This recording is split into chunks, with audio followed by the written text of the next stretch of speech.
All right. Welcome. What's going We're on, Brandy? here. We made it. Yes, Another we did. another Wednesday. Another Wednesday. A great Wednesday Absolutely. to learn and understand some things that's been going on, right? So Sure. there's been a lot of talk about bankruptcy and Pinky, Slutty Vegan, Hmm. and there's a lot of confusion going on with what Absolutely. she Yeah. has going on. Yeah. So I'm gonna play a short clip to kick us off tonight of her speaking on the Breakfast Club about her bankruptcy, and then we're gonna talk about attention and going viral for the wrong reasons. So let me go ahead and share my screen, and then we'll get the conversation started.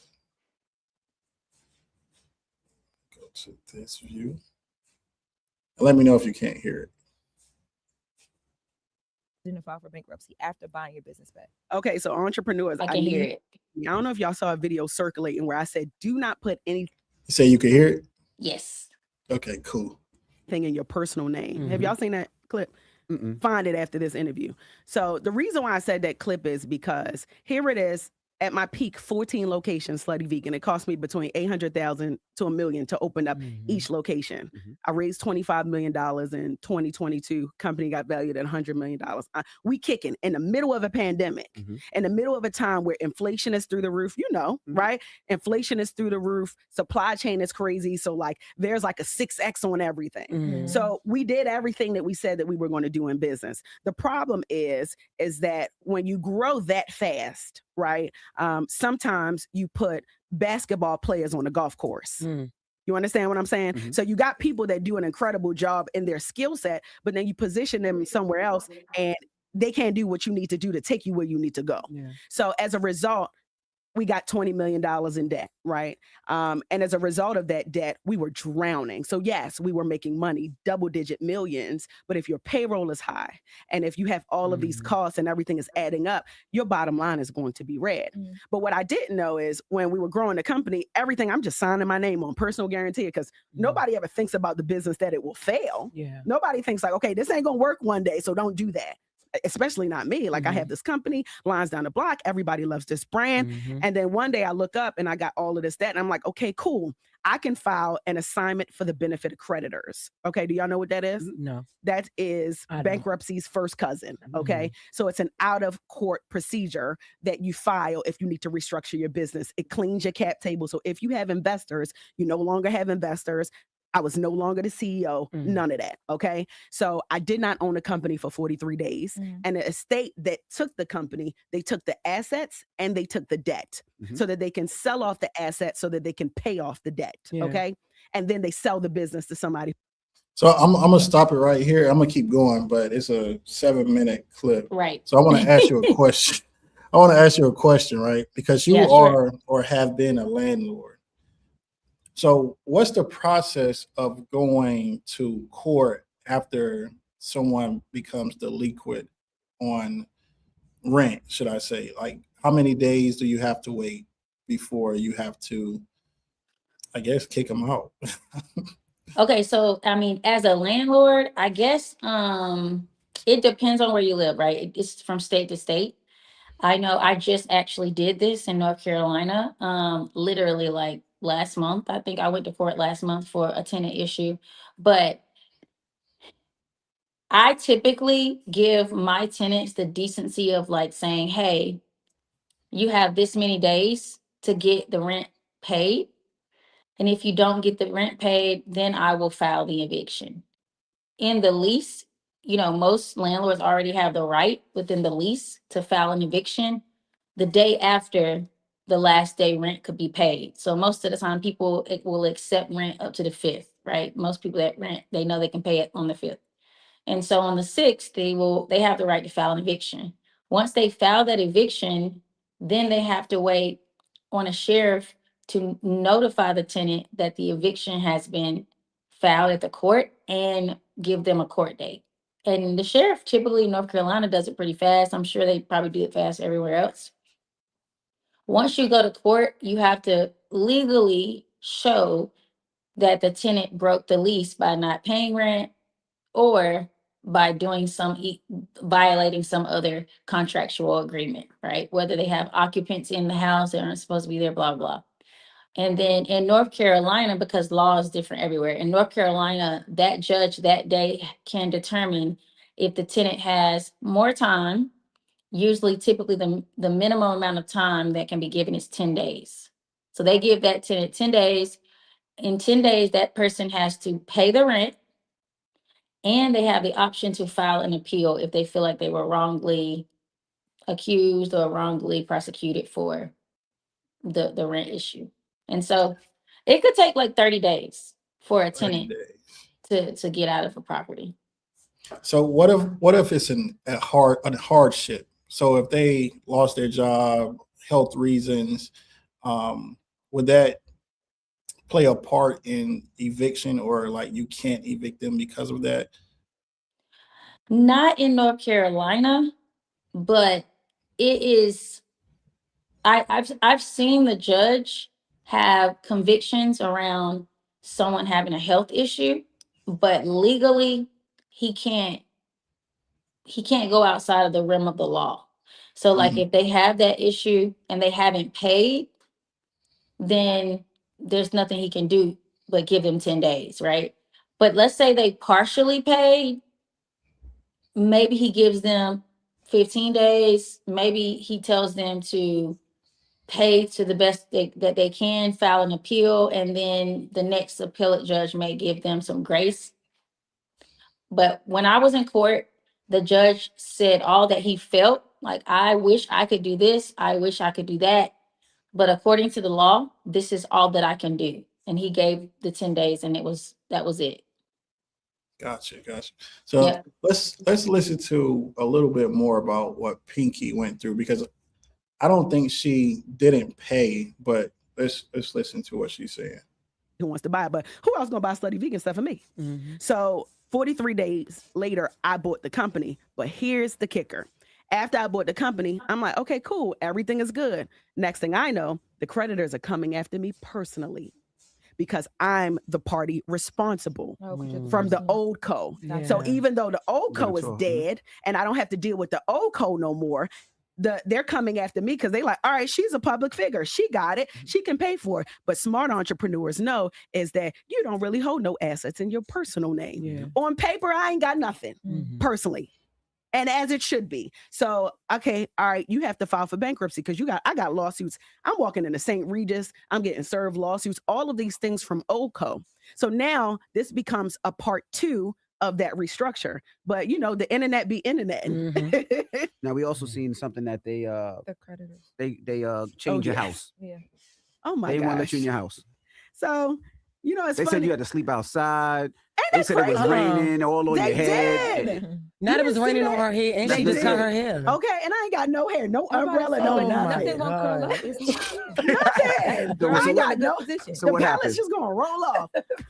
So what happened was I had a tenant moved out.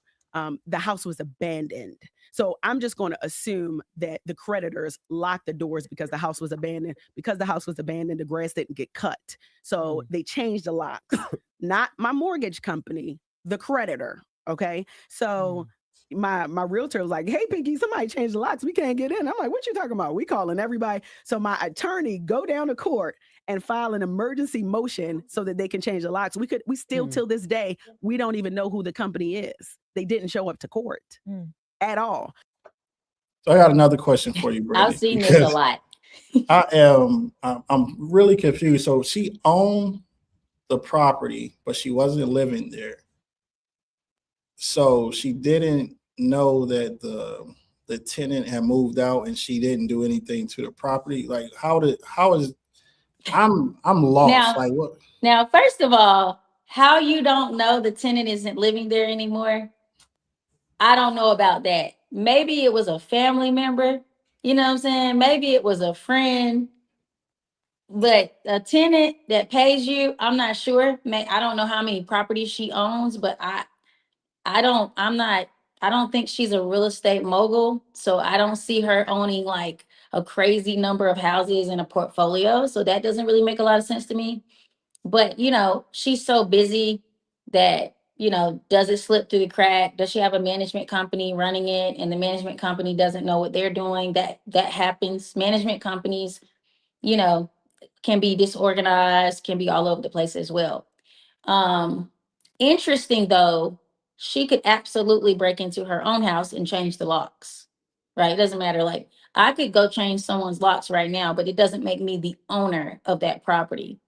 And Pinky is still the owner of that property, right? So she could change the locks and then cut the grass and do whatever she needs to do because she still owns the property So do you think until she owned?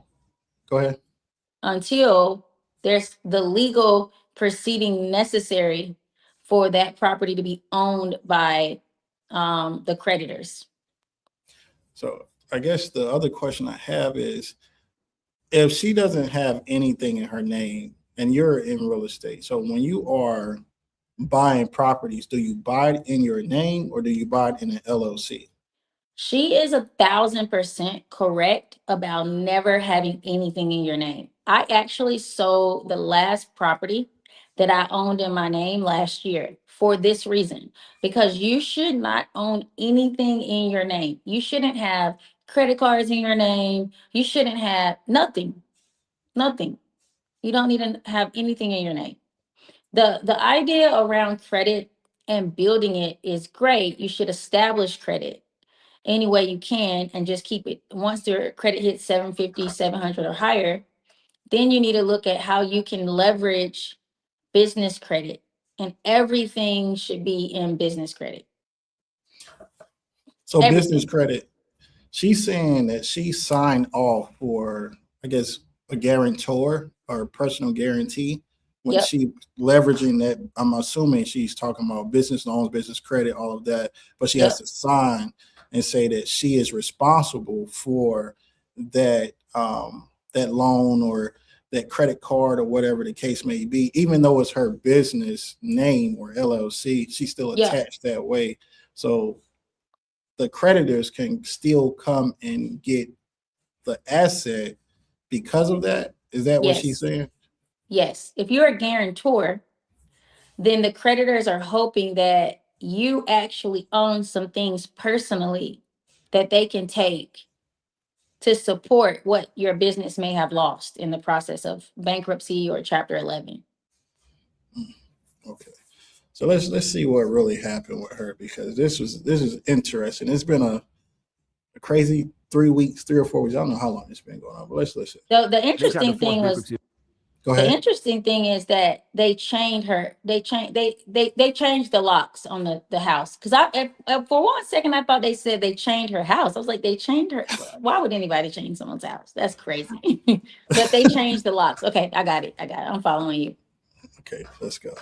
On that house. That's what it seems like they tried. No, to no, do. no, no. The house wasn't delayed on payments. So why did they? How did It probably was the HOA. I don't know that to be true because they Okay. haven't So it responded. could have been the HOA fees. But for the house grass and all was that. occupied for 3 years and then vacant for 2 years. Mhm. So because it was vacant, me and my attorneys, we're just assuming that because it was vacant, they consider it abandoned, and you could do that if you feel like a house is So the abandoned. grass wasn't cut for 2 years. No, Oh, for you 2 said months. Oh, okay, all right. Yeah, the grass. But I said- again, my assumption. So we went to court and I won. Not only did I win attorney's fees, and then obviously we're taking further action because that's really some real reputational damage on somebody when you assuming that they lost their house. You understand what I'm saying? This is an investment property. Then they put my personal house on the internet. It's crazy.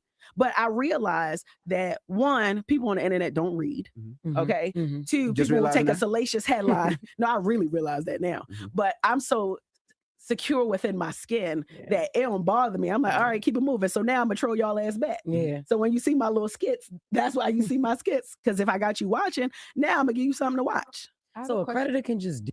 Okay, let me start it, because I'm seeing some holes myself, being a business coach and a scaling expert. So she's saying that she went into debt $20 million because she grew Yes. too fast and she put the wrong people in position, is what she's saying. Now, they want- mind you, this happens often. Mhm. This is something that, like, let's not take for granted that this is this could happen to most people. that grew like she grew. Most people, this would happen to. Like this, what she's talking about. I mean, it didn't even bother me when she said it. I completely understood how she got there. I was like, I can see how that could happen. Yeah. And I guess I'm looking at it from the other lens, right? Because I'm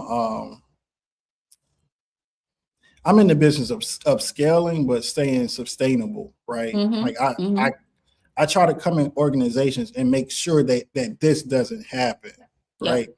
So when you're scaling, and I think a lot of people try to use what they have instead of hiring specialists, and that's what she was saying is, Yep. oh, I'm just gonna put these different people in different seats and hope they learn it.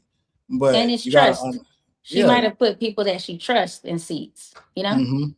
But that's why you have contracts. That's why you interview. That's why, like, growing fast is good, but it's also bad when you don't have the right foundation put in place. Yep. Because, and like we talked about on another live, doing your research in demographical areas, Yep. and making sure that you're not just breaking even or having a 10% profit margin of wherever you're going. Because if she had a higher profit margin, maybe this wouldn't have happened. And if she owned some of the buildings that she was in, then you're bringing in double the revenue, not just from the business, but from also the property as well. And you could pull, what I'm thinking, you could pull equity out when you need it, Yeah. to keep it afloat as well. And Yep. Stacy told me this one time before. He said, if you have a business, brick and mortar is what I'm speaking about,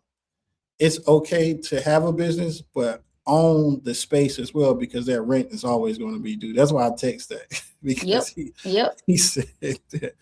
So if you own the business and you own the space, you're just paying the property tax most of the time. Yep. So let's finish this And out. you have more time with ownership. Mhm. You have more time. When you own a space, you have more time. Yeah, I mean, there's so much with hiring. Like the amount of knowledge base that you need to grow a business successfully and be a CEO or president of a company. I mean, it's easy to be creative and come up with ideas, but like the foundational necessities of a business to be profitable, efficient, and have like scaling capability, I mean, you have to put those people in place. And can you afford them?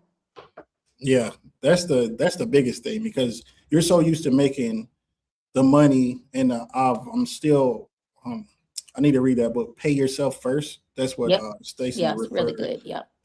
Pay yourself first. But when you are thinking about that and you're thinking about what you need, Yep. you should be thinking about, when I hit this number, I need to start interviewing or bringing people in to support that. And then you see if it works, if it grows. And if it doesn't, in the time that you have, then it's something that's missing. It's a gap that needs to be filled, instead of just saying, okay, I have the framework. Let me just put this framework in every spot that I open, trying to do it too fast. Because Sure. once you start doing things fast, yeah, you're making money at first because you have a brand, you have Yep. your viral. But then Yep.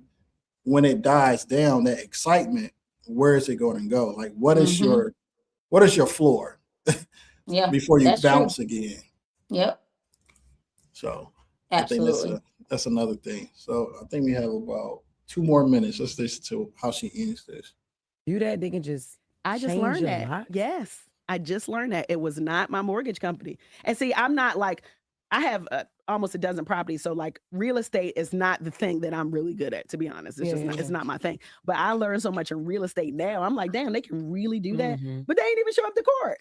Right, and they can't. They don't have to. They don't get penalized for not showing up, or like No. it was Yeah, nothing. well, that they got penalized because now you got to pay my I gotta legal pay fees. lawyer fees because and you all that. won. Yeah.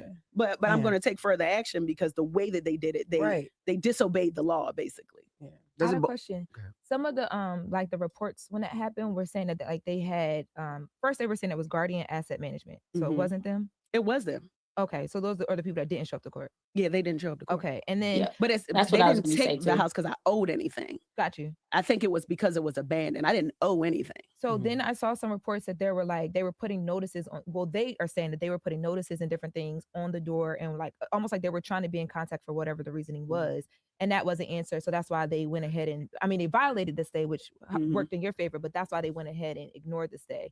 So what were the notices, or like what was the point of communication, if any? You know what's funny? My first time ever going to that house was when I went to change the locks to get back in ever, and I've owned that house for probably like almost 4 years. Yeah, I've never ever stepped foot in the house. It was my cousin's house. I bought the house from my cousin. He wanted to get off the house, and I bought it and just added it to my portfolio. I've never been to the house.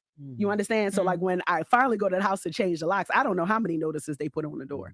But my realtors were also involved. But at the end of the day, it's a learning lesson for me because I learned how this process works. But like victory will prevail, and I'm vindicated because like give me my stuff back. Yeah, You and so they got to s- pay your fees too, right? And they got to pay my Yeah. fees, and I'm Yeah. taking further action. Wowzer. There's so much there. There's just so much there. I mean, it's just so much there. I could have, I knew for a fact that the mortgage company hired someone to go out there, hired a different company, which is that Guardian company, to go out there, check the property, it's vacant, and change the locks, right? Because the city might have been trying, the neighbors, the city, whoever was trying to contact her, and they couldn't contact her to cut the grass or do whatever. And so all they have to do is look up the mortgage company, and then all they have to do is file something with the mortgage company. Once the mortgage company is notified, they're going to send someone out there to basically protect the property, protect their asset that this loan is against. Because ideally, if it's vandalized and it's destroyed and she owes money on it, then it's not going to be worth the value of the loan that's against the property. So that's why they do it. I hate that we don't know more because she could have paid $200 and she could have got a locksmith to open the door and change the locks, right? Like now, an attorney actually made money from just the ignorance of understanding the law, just basic legal knowledge, which I don't, I don't think she should have known that. I hate that she didn't know that, and then I hate that they didn't just tell her to do that. They were like, "No, let's go to court and do this," which is nuts. Yeah, I've been to court, not on no eviction or anything like that. Some other things I've been to court for, and I was like, Right. why did I hire you like as a lawyer when I'm doing all of the work and you're not doing anything but handing papers off? Yeah. And I'm like, I could have like I did so much research on my own. I put my documents together. I did all of the work, but what I think was what her problem was is time. Like she probably didn't Yeah. have time to research, to do things, and she was like, "Let me just get a lawyer so I can get this over with." And that's really what happens with a lot of things, not just in court, but when you are investing in anything, you're like, "I don't have time to touch this. Yeah. Let's get it over with. Let me hire someone that." And most of the time, people go to the most expensive person because they feel like they're this expensive because they know what they're doing. Yeah. But really, anybody could have did it, except for court-appointed lawyers when you are facing jail time. Don't do that. Don't do that. Don't do that. So, I mean, if you were doing like, if you had a tenant issue, like if you had a tenancy issue, you went to court, you paid partial rent, you need this, blah, blah, blah. You want to do appeal as a tenant, you can use a court-appointed attorney, right? They're going to tell you enough basic information for you to figure out how to move forward. But when you're talking about, you're being prosecuted, you definitely want to get a criminal attorney to represent you that you paid for, that is good, a defense attorney that's good at what they do. I'll also say this, I pay attorneys. When I pay attorneys, I pay for a consultation fee. Like every attorney has a fee for you to call them and have a conversation on the phone. And so I pay that fee so that I can just talk to the attorney about what's going on. I'm just going to say, "Hey, my name's Brandy. This is what's going on. I just was reaching out to you so that I could figure out How should I move forward? What would be your suggestion or your recommendation for how I should move forward? This is what I'm thinking, you know? Yeah. And that has helped me tremendously. Like sometimes I don't even have to pay the lawyer any more money outside the consultation fee. And that fee might be $125 to $600 for an hour or 30 minutes. But in that short period of time, most time attorneys can tell you what you need to do moving forward. You don't even have to go and pay a $2,000 retainer, you know, and I'm pretty sure Pinky already is paying those attorneys a retainer. Like she shouldn't even, when she calls, they should say, go to that house and get a locksmith and change the locks. Like, but that's the part about it's hard to know all the things that, like, it's hard to know all things, you know? Yeah. I know she did say like the internet be internet, in which I do agree with that. Like the internet will take something and run with it. They could clip it up, they can make it seem like it's something that is not. Sure. And the first question I have for you is, why do people go viral but still don't build wealth in real estate? And before you answer, I'm gonna tell you why I asked this question. I see a lot of real estate agents. I see a lot of people on Instagram with a lot of followers. A lot of followers get a lot of views, but, and I know this from personal experience, when they reach out to someone, let's say a celebrity that's in real estate, quote unquote, right? Sure. And they're saying, oh, yeah, do this, and giving advice. But then when they want someone to help, they want you to help them for free because they don't have the money to pay what your price is to grow or to do whatever service you're providing for them. Yeah. Why is it so hard for people that go viral to build wealth in real estate? They are already people that are agents and investors, and they're viral and they're known for being in the real estate space, right? Mm-hmm. Why do they want things for free? That's what you're saying. They basically don't have enough money to pay for people's services. Yeah, correct. I think that in the real estate space, I don't think real estate, the industry of real estate, they're not used to paying for certain services in general. Does that make sense? You can Like they elaborate just, for people that don't know. like they don't have a good understanding of like the things that are necessary for a business to run successfully, right? Like the cost that people pay for their back of the office to be running efficiently, right? And I think that the viral world, content world, and then actually doing the work of real estate investing, developing, or agency, right? They're so different. And I think just viral can happen by accident, right? Viral can happen by you really loving to go, like loving content, loving to be online. But like getting really into the content world can honestly pull you from the day-to-day workings of the business that you were once in. Yeah. So you hit right on the nail, because the next question I have goes into distractions, but I'm going to stay on this because I'm going to give you my take on it. Yeah. So I think people go viral for the wrong thing while they're trying to either learn real estate, Yes. and they're not good enough to be speaking to the masses, right? Absolutely. Yeah. So what I mean by that also is, let's say they're posting, but they're not posting specifically on their day-to-day, what they do. Like they're not posting about real estate, but I'm a real estate agent. They may be posting about partying, I went to the coffee lifestyle. shop. Yeah, like they're not posting any valuable information. Right. So when they go viral and now they're like, well, nobody's buying from me. Well, you're not posting anything that they find value in. Yep. So when you're speaking, or when you get on a call, or when someone meets you, say you want to get a deal, now they're really interviewing you to see if it works for both parties. And now you don't have that what you portrayed. And now they don't want to pay you it. now on the other side. Like they're trying to figure out where the value is, right? Like, do you? Yeah. I mean, you saying you do this, but where's the proof? Where are your proofs? Mhm. You know, the testimonials.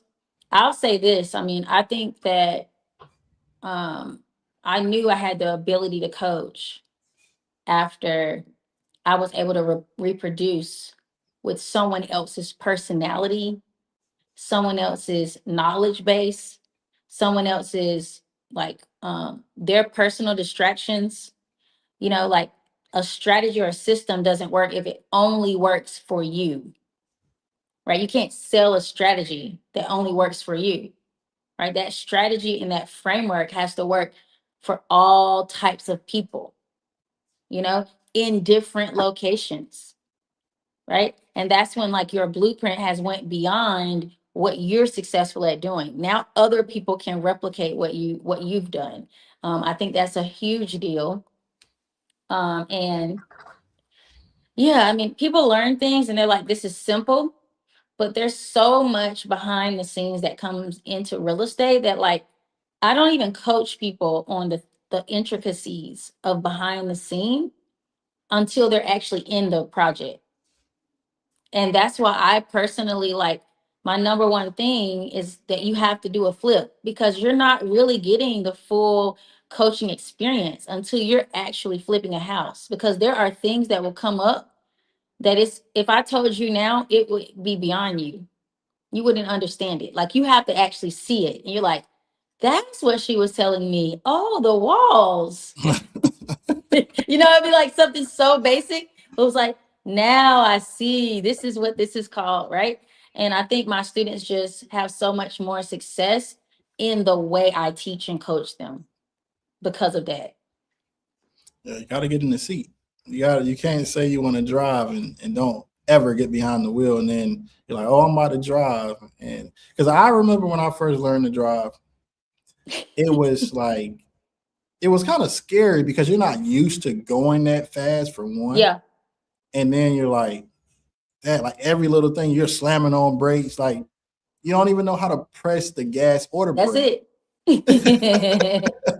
Yeah, you're like struggling in general. Like all the way around. Yeah. So let's go back to this attention thing. So does attention help you get deals or distract you? And I'm speaking from the viral and being online. Does attention help you get deals or does it distract you? Deals as in real estate deals. Mm-hmm. It can. I think for sure it can. I think visibility creates opportunity.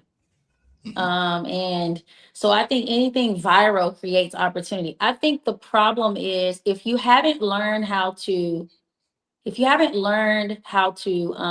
convert opportunity into dollars prior to going viral on content, it doesn't matter, right? Because no matter when the opportunities come and how they come, you don't know how to convert them into dollars. Like you're not wired to create a financial pathway for whatever opportunity comes before you, right? Like I was at a open house. My friend asked me yesterday, she was like, hey, one of our friends had an open house and she was like, are you going to go to the open house today? You know, they're going to be serving food and stuff or whatever. It was like a luxury listing, $1 million. And I was like, you know what? I am going to go there. Now I'm thinking like, I'm just going to go, you know, I could shoot there. I could talk about something. I could teach my students, right? Like there might be some luxury design tips that we can do for cheaper. I was like, so let me go and check it out. I go and check it out. And I don't know anybody but one person there. So I'm meeting new people, right? And just in that setting, like I have opportunity for 2 new students from just having a conversation. I have another luxury agent that I've met that wants me to come to his open house for a condo development that he's going. So it was just like I was able to meet people, visibility, but then I can convert the visibility because now I'm there. I already have an offering. And so now my conversation is around what I do and what I enjoy doing. And then people hear the passion of what I enjoy doing. And they're like, oh, I know somebody that really was interested in this and they didn't know where to go. I'm going to send them your information, right? And I think that being able to convert is what people lack. you know? Yeah. I think it goes to poor preparation and Absolutely. not being organic, right? If Hmm. you're naturally passionate, like you said, about what you do, um, it's easy for you to just spit things off and just talk about it. And people are like, oh my goodness, like I didn't know that. And Yep. you feel like it's just your day to day, but people are, their mind is blown because of Yeah. information that you're spitting out. You're Yep. like, oh my goodness, I need to work with her. And that's Hmm. what I think separates you from a lot of different coaches is you truly like to see others succeed and Yeah. you're passionate about pushing them to do it Yep. and not like, well, just give me your money and then just take this. If you win or not. Yep. Which is, I mean, in my space, is honestly, it can be a hindrance. But it's because of the way capitalism works in America, and it's because of like how we envision growth, you know. I mean, I might get to a point where, you know, I make even more money and people will be literally telling me like, you need to stop focusing on what people don't do, right? Like people tell you how to make more, right? Yeah. And it's like, where do you stop focusing on making more unnecessary money and then start focusing on how do you deliver a quality product to people, to the people that you're called to, Mhm. right?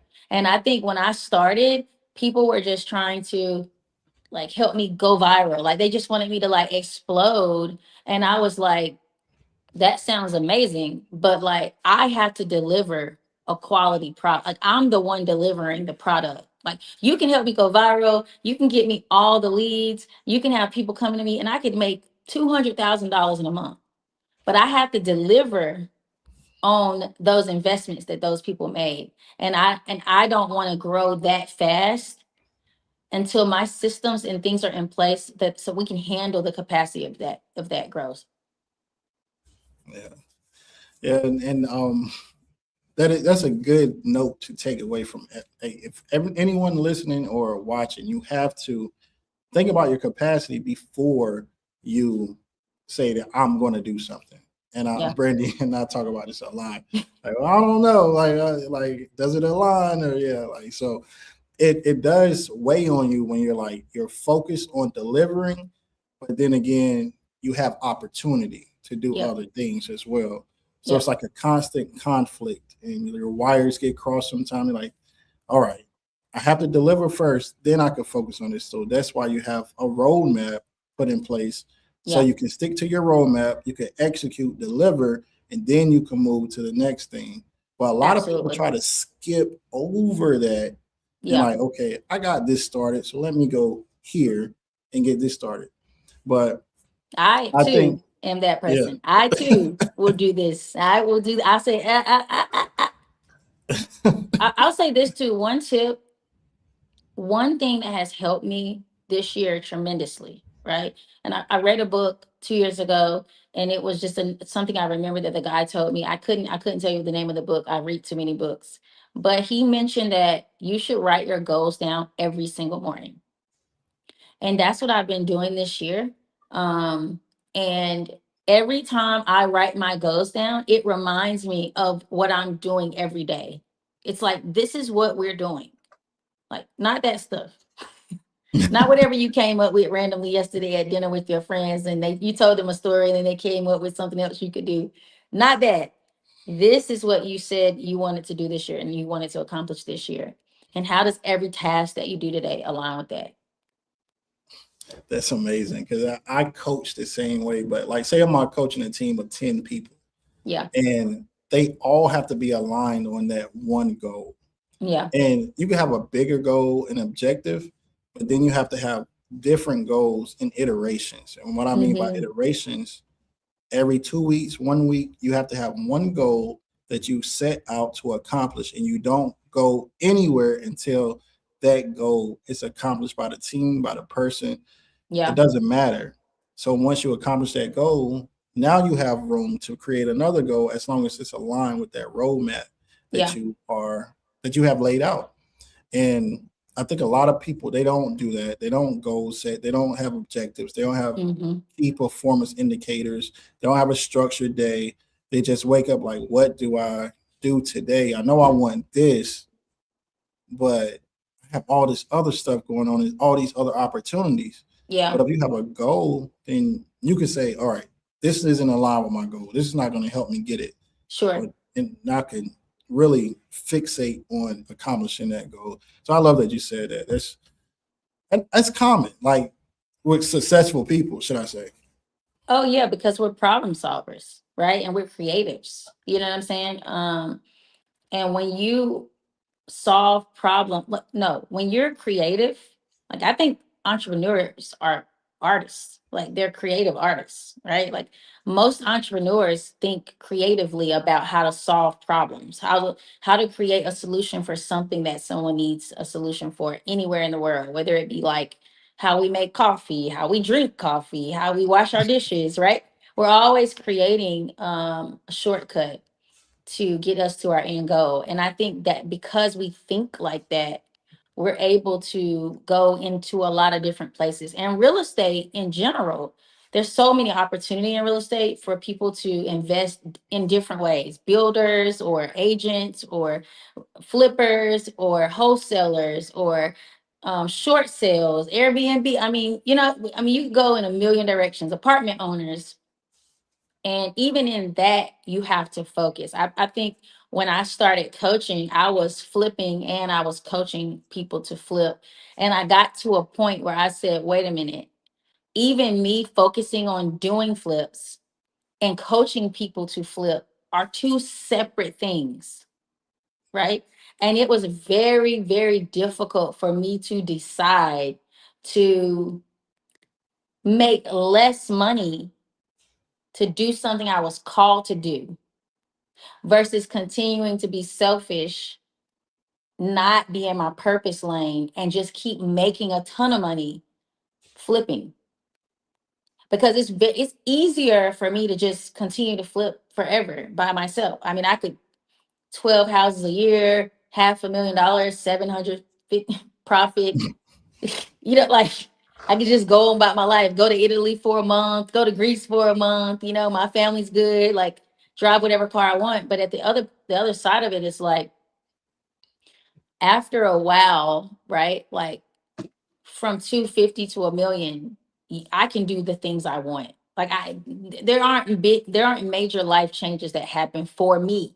Other people might have different desires, but for me, from those two pay brackets, there's not a lot more that I would do. And I was like, well, if that's not the case, then where's the purpose work for me? And I'm a helper by nature. Like I help people by nature, and I think that I was created to offer a place of like educational opportunity and growth and confidence and hope, right? Into a community where people just take advantage of our ability to spend, like our natural desire to spend money. Like our community is the top spender. Like there's something about spending money that is in our DNA. That's so funny.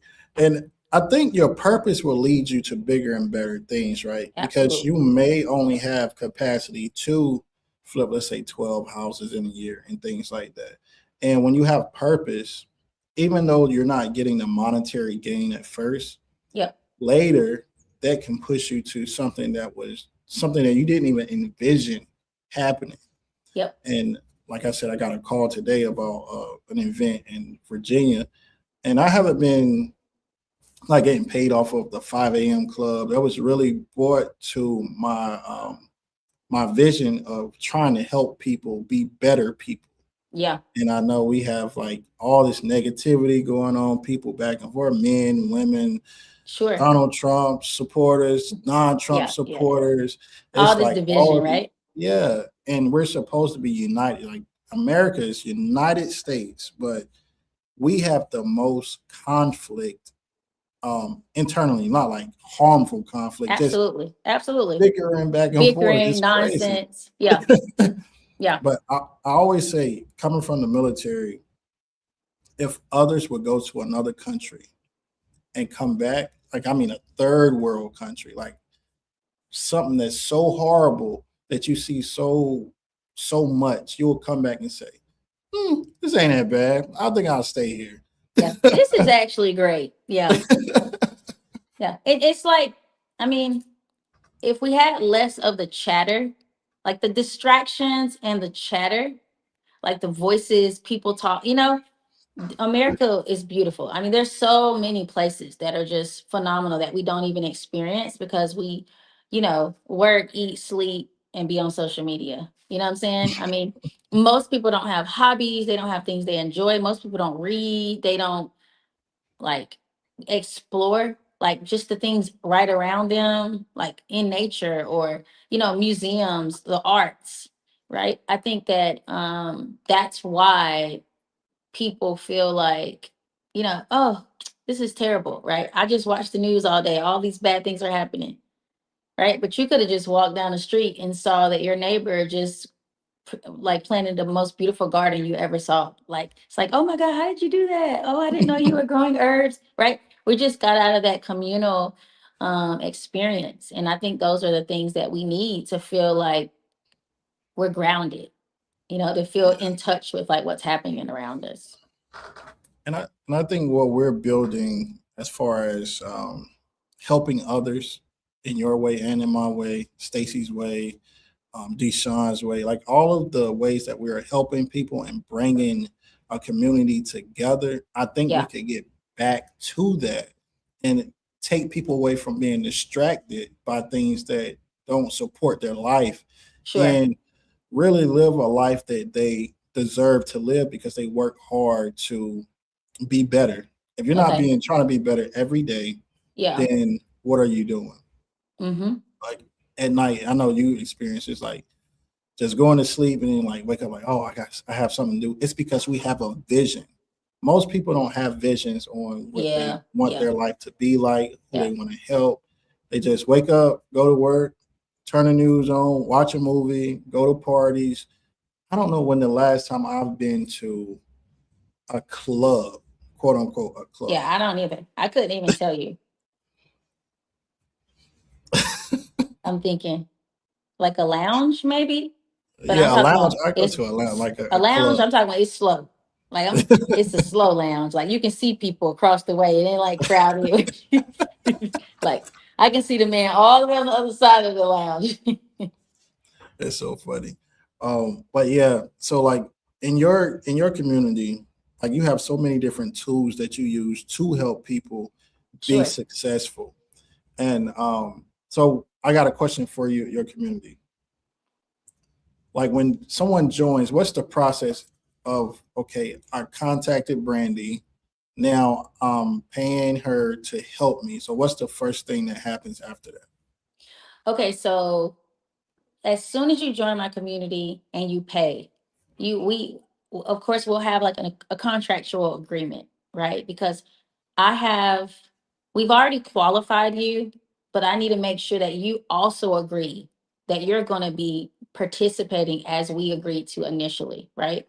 And then I have an agreement to you. Like I've made promises to you as your coach of what things that I think I want to make sure you can do when you finish my program. So that's the first thing that we kind of do. The next thing you do is you'll join my community where you'll be able to see other students and communicate with them and see their wins, see what they've been able to accomplish, see their struggles, see the things that the challenges and the things that they've been able to overcome. And then, depending on what program you're in, if you're in a group coaching program, within a matter of 3 days, you'll be in a group session with the other students, and I'll be teaching and then doing Q&As. And I meet with that group 3 days a week. And then, if you're a one-on-one student, then you would immediately get a link to book your first call. And during that call for one-on-one, I really can get to know the student, right? Because now I'm like, hey, look, where do you see yourself in the future?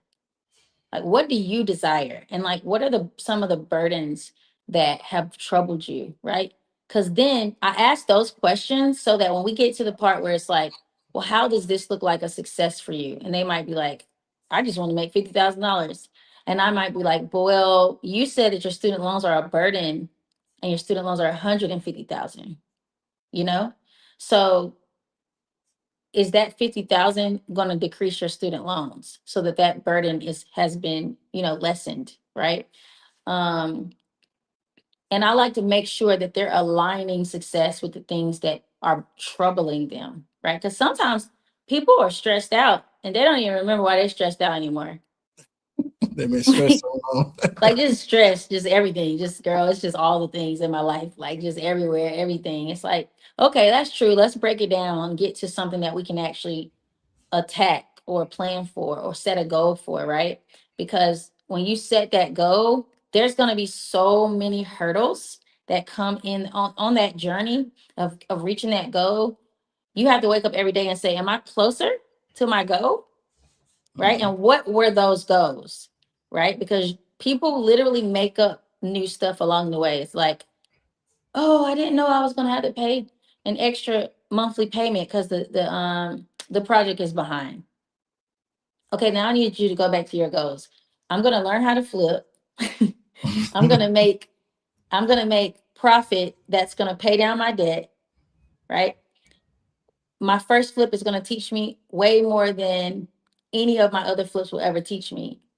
And then once you go down that list, you're going to be like, oh no, I'm still accomplishing all these things. So no matter what is happening, I'm still accomplishing these things. And that is the goal, right? And so that's why I think it's important to have that one-on-one so that I can help people make sure they align before they get into those roadblocks. So that's kind of like the intro. Great intro, by the way. But I know the end goal is what most people want. That goal that they're setting, those goals that you're talking about. Yep. And I want everyone to envision this end goal. Imagine flying to Miami, Yep. and being in a room with Brandy, Stacy. Stacy is a real estate developer, by the way, that works with accredited investors. Sure. Deshaun, insurance broker that helps veterans, and a few others in one room. And you are talking to others that we have coached, we have been around, and we have supported, and how their lives are now. Mm-hmm. Now, think about where you want to go after leaving that. And that's what we're offering everyone inside of not only the Skool community, but we're doing a wealth tour and ending up in Miami. You have flight credit, room and board, yacht experience, should I say. We're not giving you a yacht. You have a yacht experience. You have a yacht. That's crazy. You have a yacht experience, and you have round table discussions. What the round table discussion is, we sit at a round table and we come up with deals for real estate agents, veterans, accredited investors, anyone that wants to invest their money and see money in return. We're not with just giving you information that you're not going to use. So, like I said, you have Brandy there, Stacy, Deshaun, myself, and some others that are specialists in their field that you can pull information from, and others, which will be your peers, that you can also orchestrate deals with and find out what they know. Because your network, that's your network. You got to know people. Your network is your network. So I know we're, it's Wednesday. My sons are home, so you know what time it is. Exactly. But thanks, Brandy, for joining again. I know we're missing our road dog tonight. Stacy, Yes. he had a lot of stuff to do. But I'm glad to be back. Yeah, she went Yes. MIA for a little while, but I did. she's I back. apologize, friends. I'm glad to be back. But again, we have some events coming up. If you want more information on events, the sub events leading up to Miami, join the Skool community, join Brandy's community. Yes. And just, if you want to get in touch with us, contact us on all social media platforms. So again, it's another investment talk with Brandy and Dom, Mrs. Stacy, but see you in 2 weeks. Yes. Thanks, guys. Bye, guys.